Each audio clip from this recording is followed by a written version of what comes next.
시댁 일이 이렇게 자주 있는 건 부담돼. 오늘도 시간 다 뺏기네. 솔직히 어머님 모시고 다니는 거 남편이 알아서 했으면 좋겠어. 나는 내 일정이 더 중요하거든. 조문객 발길이 뜸해진 장례식장 복도.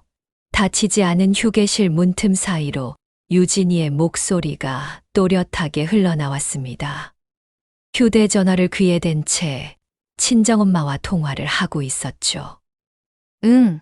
엄마, 여기 분위기 알잖아. 오래 있으면 피곤해. 끝나자마자 바로 나갈 거야. 어머님 옆에 앉아 있으면 눈치 봐야 하고 밥도 천천히 못 먹어. 예의는 해야 하니까 표정은 하겠지만 마음까지 쓰긴 싫어. 오늘 저녁은 그냥 우리끼리 먹자.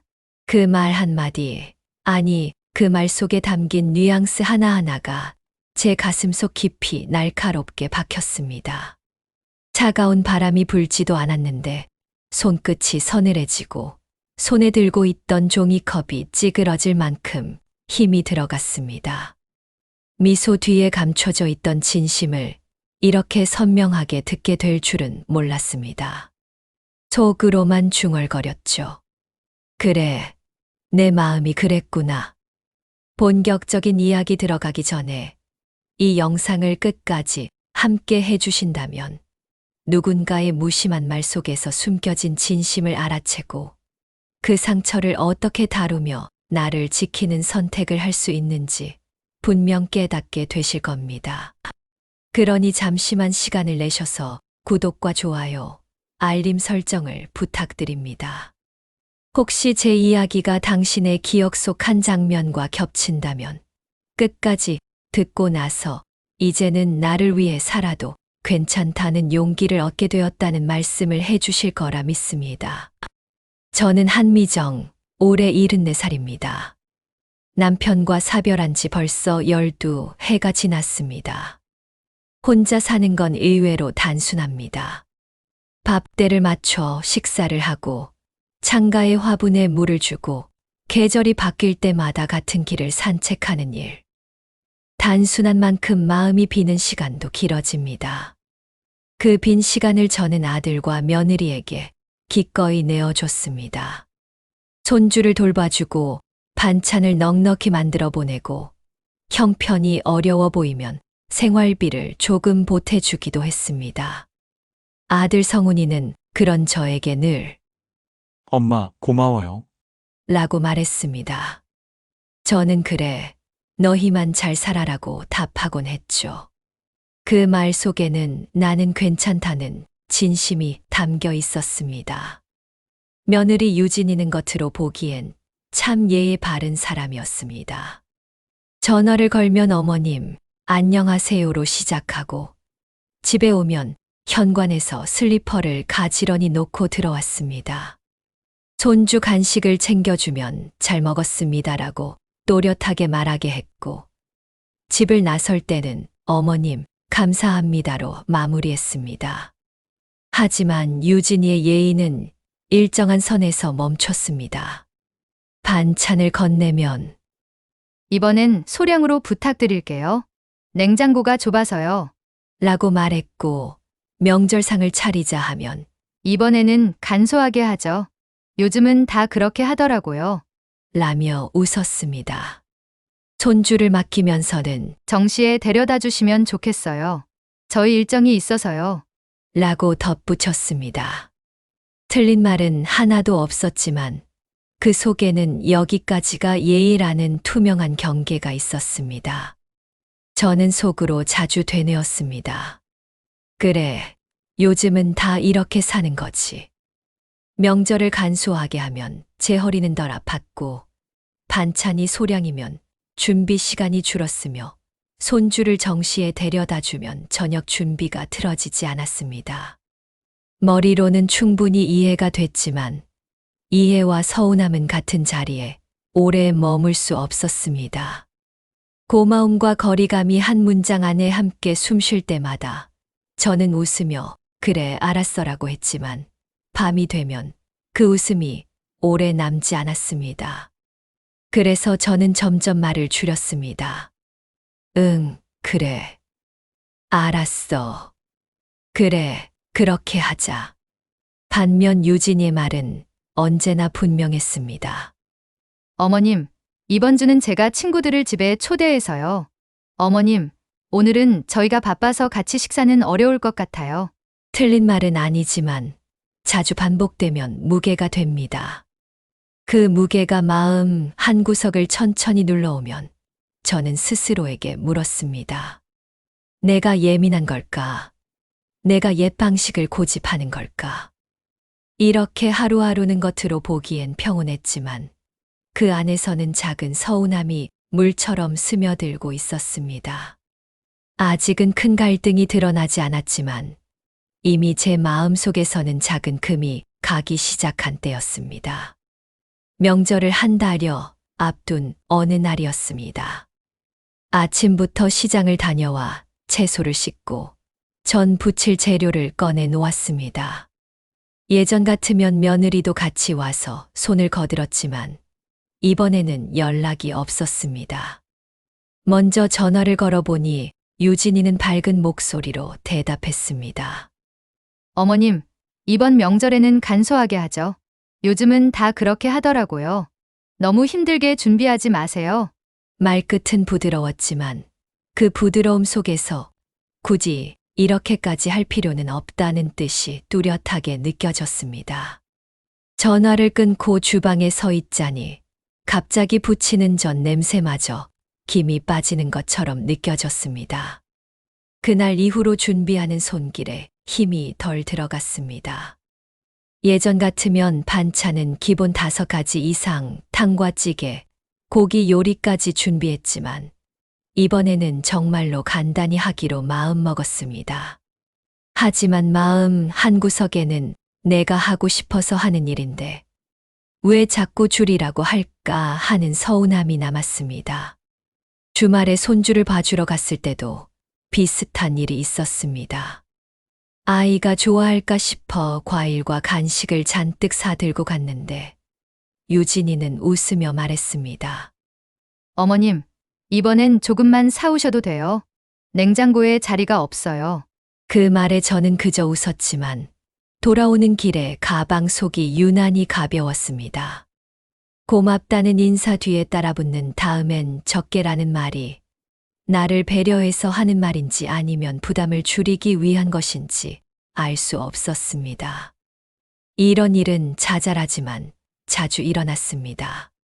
가끔은 제가 먼저 그래, 이번엔 조금만 할게라고 말하면서도 마음속 깊은 곳에서는 작게 한숨을 쉬고 있었습니다.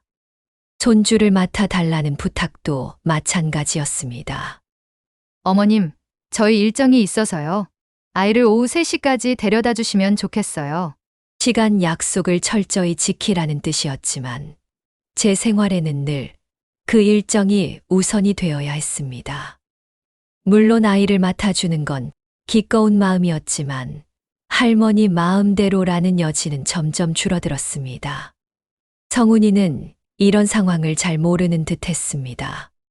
주말이 끝나면 엄마, 이번 주도 고생 많으셨어요라며 웃었지만 그 웃음 속에는 제 마음을 살피는 눈길은 없었습니다.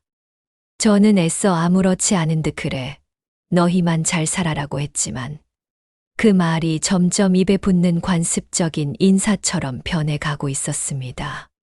그때까지만 해도 저는 이 서운함을 스스로 다스릴 수 있다고 생각했습니다. 나도 젊을 때는 시댁 가는 게 힘들었으니 이해해야지. 그렇게 마음을 달래며 지냈습니다. 하지만 작은 금이 간 유리잔이 시간이 지나며 스스로 깨져 가듯 제 마음도 서서히 한계를 향해 가고 있었습니다. 그리고 그 한계는 생각보다 빨리, 그리고 전혀 예상치 못한 순간에 다가왔습니다. 그것이 바로 한 통의 부고 소식이었죠. 늦겨울의 찬바람이 매서운 어느 저녁, 성훈이가 전화를 걸어왔습니다. 엄마, 이번 주에 먼 친척 장례식이 있어요. 아버지 쪽 사촌 형님이 돌아가셨대요. 같이 가시죠. 평생 몇 번 얼굴을 보지 못한 분이었지만 같은 집안이니 가야 한다는 생각에 저는 곧장 그래, 같이 가자라고 대답했습니다. 다음 날 검은 외투와 장갑을 꺼내 놓고 조문 예절에 맞춰 옷차림을 준비했습니다. 그날 아침 성은이와 유진이는 차를 타고 저를 데리러 왔습니다. 유진이는 차에서 내리며 예의 바르게 인사했습니다.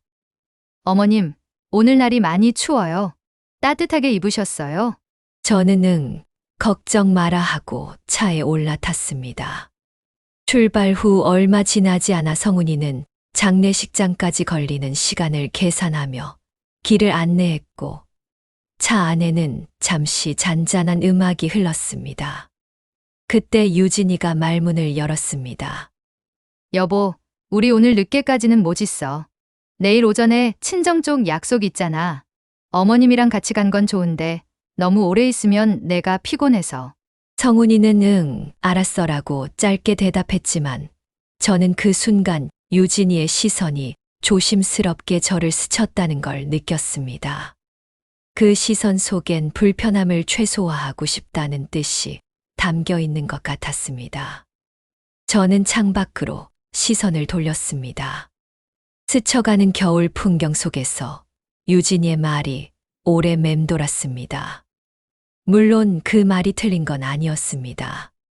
하지만 장례식이라는 자리가 누군가의 불편을 줄이기 위해 서둘러 끝내야 하는 일정처럼 들린 건 제 마음에 작은 가시처럼 남았습니다. 차가 고속도로로 접어들 무렵 유진이는 또 말을 이었습니다. 어머님, 오늘 식사까지는 같이 할 수 있을 것 같은데 그 이후에는 저희가 먼저 나와야 할 것 같아요. 양해해 주세요. 저는 웃으며 그래, 괜찮다라고 답했지만 제 속마음은 쉽게 편안해지지 않았습니다. 차창에 부딪히는 바람 소리가 이상하게도 더 차갑게 느껴졌습니다. 장례식장에 도착했을 때 하얀 국화 향이 복도를 가득 메우고 있었습니다. 유가족에게 조문을 마친 뒤 저는 잠시 자리를 비워 휴게실 쪽으로 걸어갔습니다. 그때 문틈 사이로 익숙한 목소리가 들려왔습니다.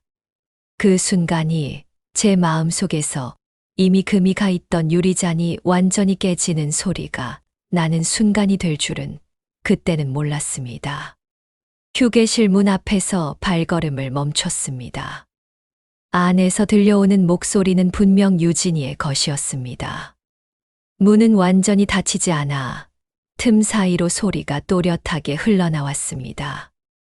응, 엄마, 여기 분위기 알잖아. 오래 있으면 피곤해. 오늘도 시간 다 뺏기네. 예의는 해야 하니까 표정은 하겠지만 마음까지 쓰긴 싫어. 말끝이 바람에 실려 나오는 것처럼 가볍게 들렸지만 제 귀에는 무겁게 내려앉았습니다. 유진이는 마치 비밀 이야기를 하듯 낮은 목소리로 말을 이어갔습니다. 어머님 옆에 있으면 불편해. 아무래도 눈치 보이잖아. 나도 내 일정이 있는데 이렇게 시댁일에 계속 시간 쓰는 거 솔직히 부담돼. 남편이 알아서 하면 좋겠어. 나는 친정 약속도 있고 하고 싶은 일도 많은데 여기 올 때마다 그냥 의무로 온다는 느낌이야. 제 심장이 순간 쿵 하고 내려앉았습니다. 그동안 들었던 간소하게 하자, 조금만 가져오라 같은 말들이 하나둘 머릿속에서 되살아나더니 퍼즐 조각처럼 맞춰지기 시작했습니다. 그 모든 말의 바탕에는 이런 마음이 깔려 있었던 걸까? 유진이는 웃으며 예의를 지켰지만 그 예의는 마음이 아닌 체면에서 나왔다는 걸 깨닫는 순간 저는 서 있었다는 사실조차 잊었습니다. 아니, 엄마. 내가 힘들다기보다 그냥 시댁 일이라는 게 내 삶에 자꾸 끼어드는 게 싫어. 솔직히 말해서 안 가면 안 되는 일 말고는 안 가고 싶어. 그 말에 저는 손끝이 떨렸습니다. 누군가 제 등을 세게 밀어버린 것처럼 중심이 흔들렸습니다. 눈앞에 있는 문 손잡이를 잡고서도 들어가야 할지 그냥 돌아서야 할지 판단이 서지 않았습니다.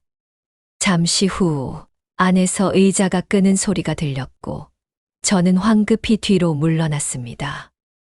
혹시라도 유진이가 문을 열면 제 표정이 다 드러날까봐 복도 끝 창가 쪽으로 걸음을 옮겼습니다.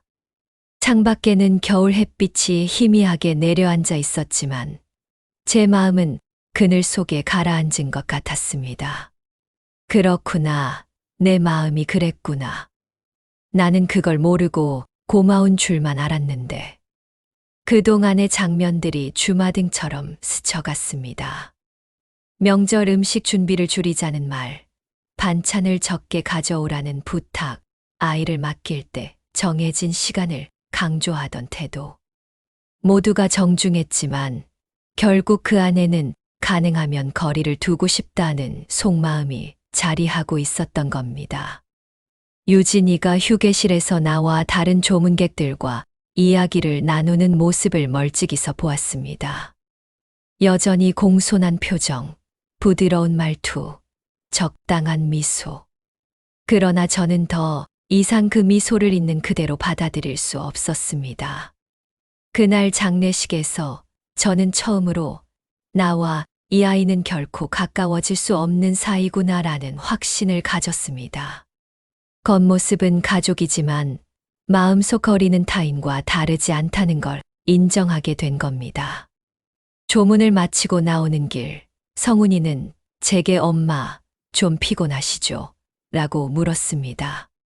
저는 짧게 괜찮다라고 대답했습니다.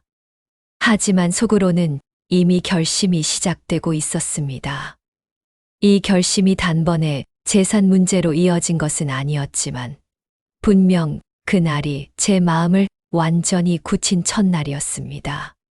차로 돌아오는 길에도 유진이는 친정 약속 얘기를 하며 서둘러 집에 가자고 했습니다.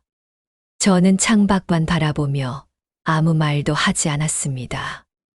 겨울 해가 기울어가는 풍경 속에서 제 마음 속에선 이미 어떤 문이 닫히고 있었습니다. 그날 이후 저는 유진이와의 관계를 조금씩 거리를 두기로 마음먹었습니다. 전처럼 먼저 전화를 걸지도 않았고 손주를 보러 갈 때도 필요한 만큼만 부탁받은 시간만 채우고 돌아왔습니다. 표면적으로는 아무 변화 없는 가족처럼 보였지만 제 안에서는 서서히 다른 길을 준비하고 있었습니다. 장례식이 끝난 뒤 며칠 동안 저는 집안일을 하면서도 마음이 자꾸 그날 복도에서 들었던 유진이의 목소리를 되새기게 됐습니다. 마치 오래된 녹음기를 틀어놓은 것처럼 단어 하나하나가 선명하게 재생됐습니다. 부담돼. 시간 다 뺏기네 마음까지 쓰긴 싫어. 그 말들이 제 귀 속에 깊게 박혀서 잠을 자도 설거지를 해도 책을 읽어도 떠나지 않았습니다. 저는 스스로에게 수십 번 물었습니다. 내가 너무 예민한 걸까? 요즘 젊은 사람이라면 다 이렇게 생각할 수도 있는 거잖아. 그러나 곧 답이 돌아왔습니다. 아니야. 이건 단순한 생각 차이가 아니야. 너는 가족이라고 믿었는데 그 아이는 의무로만 대하고 있었던 거야. 며칠 뒤 친한 친구 정희에게서 점심 약속을 잡자는 전화가 왔습니다. 정희는 저와 같은 나이로 서로의 속 이야기를 가리지 않고 하는 몇 안 되는 친구였습니다. 미정아, 우리 오랜만에 만나자. 내 목소리가 요즘 좀 힘이 없어. 그 한마디에 저는 피식 웃으면서도 마음속 깊은 곳이 울컥했습니다. 약속 당일 동네에서 버스를 타고 작은 국밥집에 도착하니 정희가 먼저 와 있었습니다. 야, 너 왜 이렇게 살이 빠졌어? 정희는 제 얼굴을 훑어보며 걱정스러운 눈빛을 보냈습니다. 저는 한숨을 쉬며 말문을 열었습니다. 정희야, 나 요즘 마음이 많이 복잡해. 그러고는 장례식장에서 있었던 일부터 그동안 쌓였던 작은 서운함까지 하나도 빠짐없이 이야기했습니다. 정희는 중간에 고개를 끄덕이며 한마디도 끼어들지 않고 들었습니다.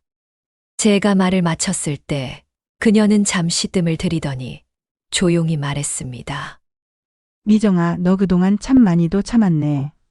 그런데 말이야, 사람 마음은 한 번 다치면 다시 완전히 돌아오기가 힘들어. 내가 계속 이렇게 참으면서 지낼 수 있을 것 같아. 저는 아무 대답도 하지 못했습니다. 머릿속은 이미 그날 복도에서 들은 말로 가득 차 있었으니까요. 정희는 따뜻한 국밥을 제 앞으로 밀어주며 말을 이었습니다. 그럴 거면 너 마음 편한 길로 가. 남들 시선이나 체면보다 내가 평생 모은 걸 어떻게 쓰고 싶은지가 더 중요하지 않아.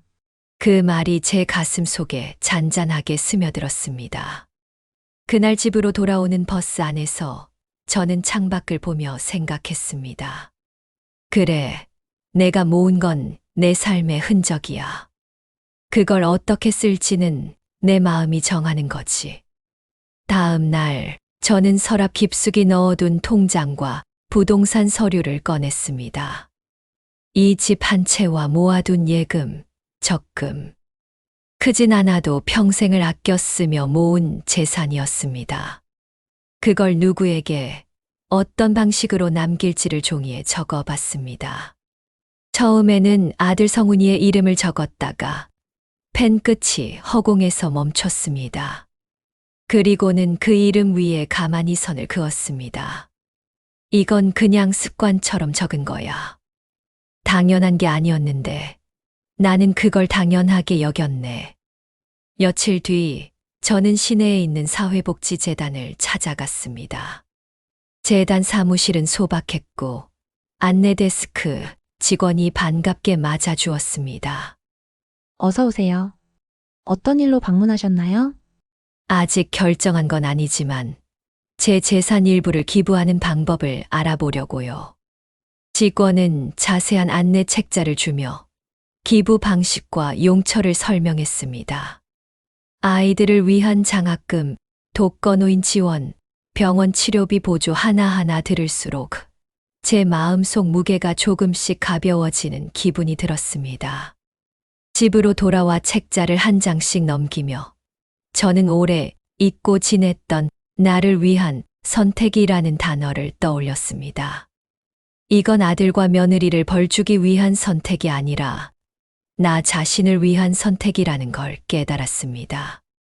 내 마음을 지키고 내 삶을 내가 마무리하는 방법.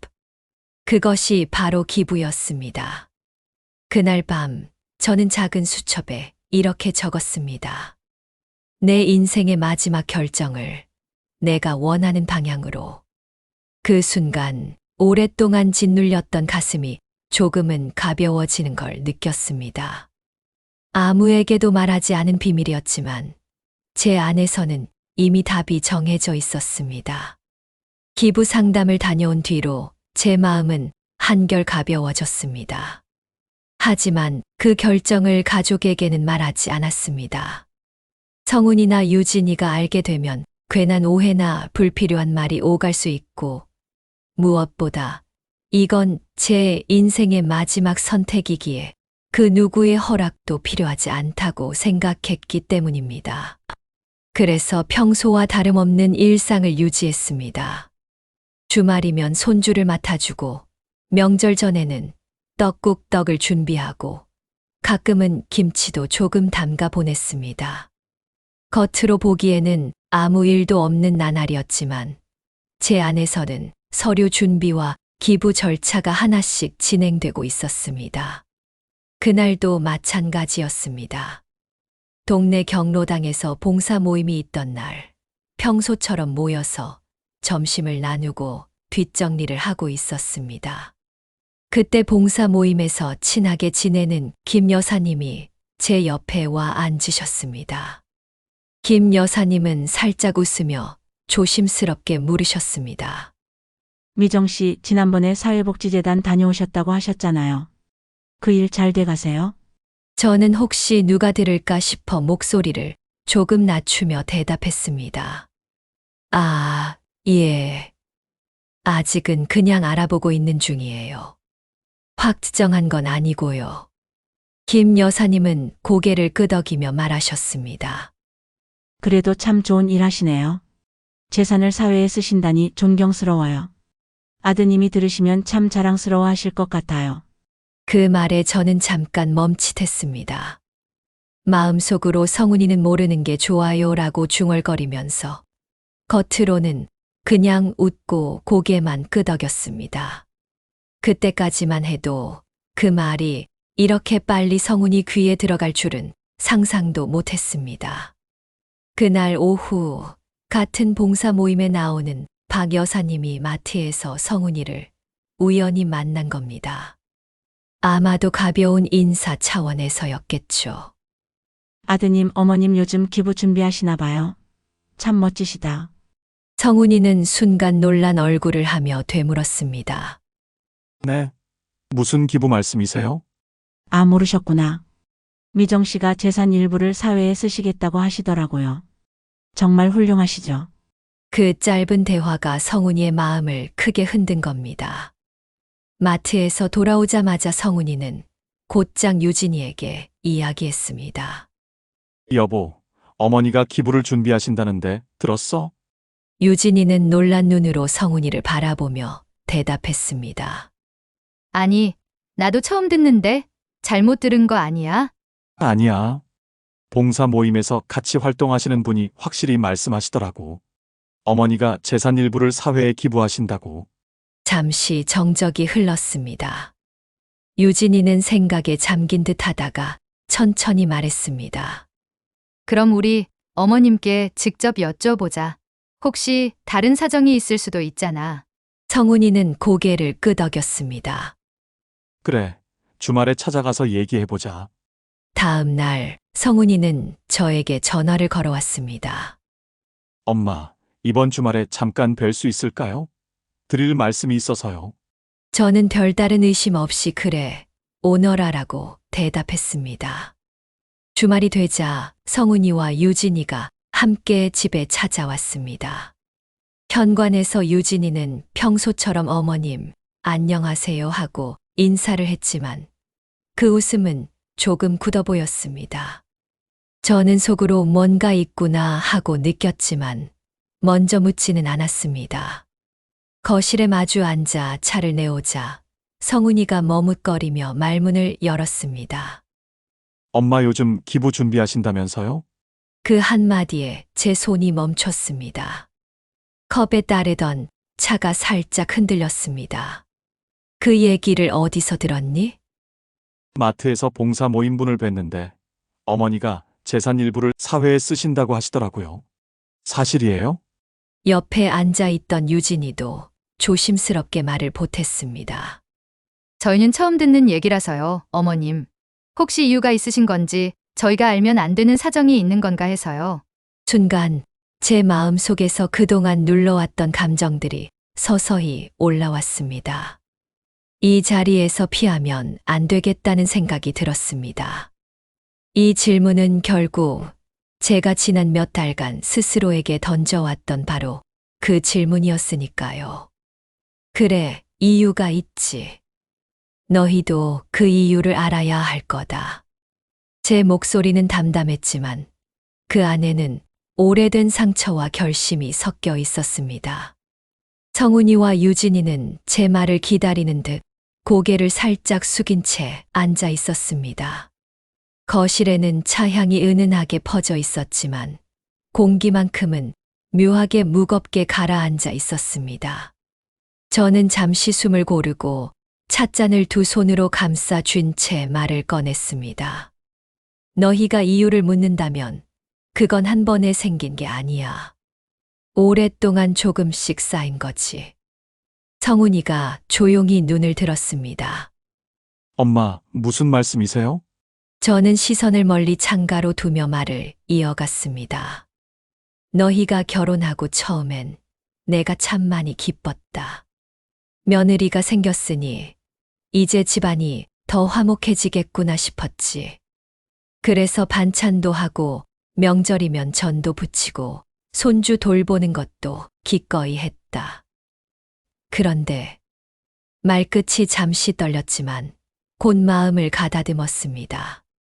그런데 너희가 하는 말 하나하나가 내 마음을 조금씩 닿게 만들더라. 반찬은 조금만 주세요. 명절은 간소하게 하죠. 말투는 부드러웠지만 그 속에 담긴 뜻은 너무 깊게 얽히지 말아달라는 거였어. 나는 그걸 애써 모른 척했지. 세대 차이일 수도 있고 요즘은 다 그런가 보다 생각했거든. 유진이는 시선을 내리지도 저를 똑바로 바라보지도 못한 채 손가락을 꼼지락거렸습니다. 저는 그 모습을 보며 심호흡을 한 번 하고 가장 하고 싶었던 이야기를 꺼냈습니다. 결정적으로 마음이 굳어진 건 장례식장에서였어. 순간 성훈이의 표정이 미묘하게 변했습니다. 장례식이요? 그래. 너희랑 같이 먼 친척 장례식에 갔을 때였지. 내가 잠시 자리를 비우고 휴게실 쪽으로 가는데 문틈 사이로 유진이 목소리가 들렸어. 제 목소리는 담담했지만 그날의 공기와 냄새까지도 생생하게 떠올랐습니다. 유진이가 친정엄마한테 그러더라. 여기 분위기 알잖아. 오래 있으면 피곤해. 오늘도 시간 다 뺏기네. 예의는 해야 하니까 표정은 하겠지만 마음까지 쓰긴 싫어. 그리고는 시댁 일은 꼭 필요한 것만 하고 싶다고 했어. 말을 하면서도 가슴 한켠이 서늘해졌습니다. 그 순간 내가 지금까지 들었던 말들이 전부 그 속마음에서 나온 거구나 싶었어.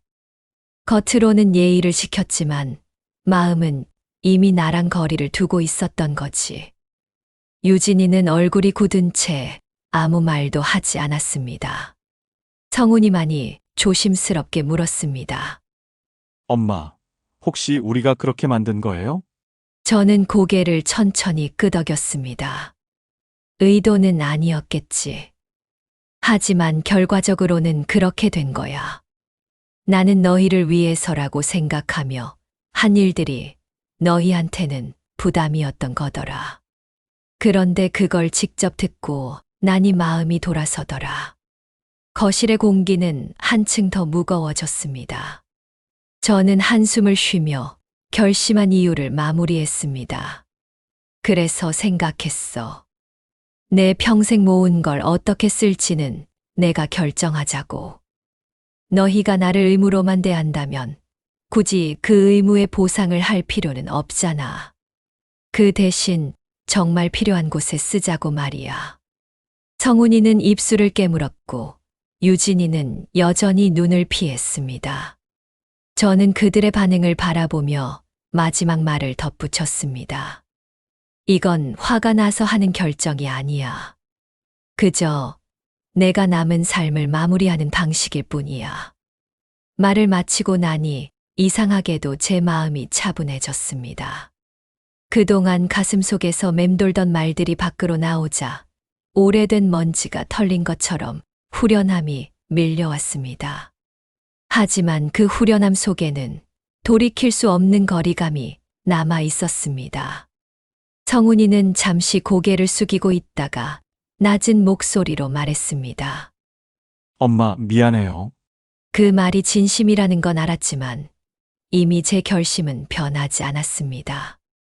며칠 뒤 저는 재단에 연락해 기부 절차를 마무리했습니다. 집과 예금, 적금의 일부가 사회복지와 장학금, 지원으로 쓰이도록 서류에 서명하는 순간 묘한 감정이 몰려왔습니다. 마치 오래 품고 있던 무거운 짐을 내려놓는 기분이었습니다.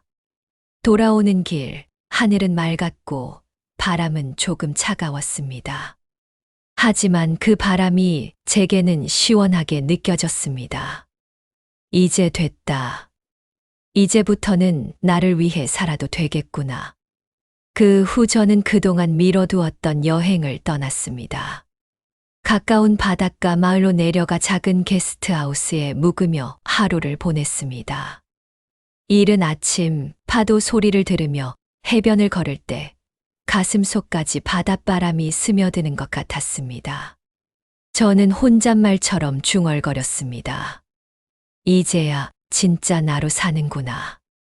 여행에서 돌아온 뒤 저는 그림 수업에 등록했습니다. 젊은 시절부터 배워보고 싶었지만 늘 가족과 집안일이 우선이라 미뤄뒀던 취미였습니다. 물감 냄새와 붓이 종이를 스치는 소리는 저를 전혀 다른 세상으로 데려다 주었습니다. 매주 수업이 있는 날이면 저는 한껏 들뜬 마음으로 집을 나섰습니다. 이제 제 하루는 온전히 저를 위한 시간으로 채워졌습니다. 누군가의 일정에 맞추거나 다른 사람의 눈치를 보며 사는 날은 줄어들었습니다. 물론 아들과 며느리와의 관계는 여전히 예의는 지키지만 그 예의 속에 얽매이지는 않았습니다. 그 거리감이 오히려 제 마음을 편하게 만들었습니다. 저녁 무렵 창가에 앉아 그림을 그리며 차를 마시는 시간이 제일 행복했습니다.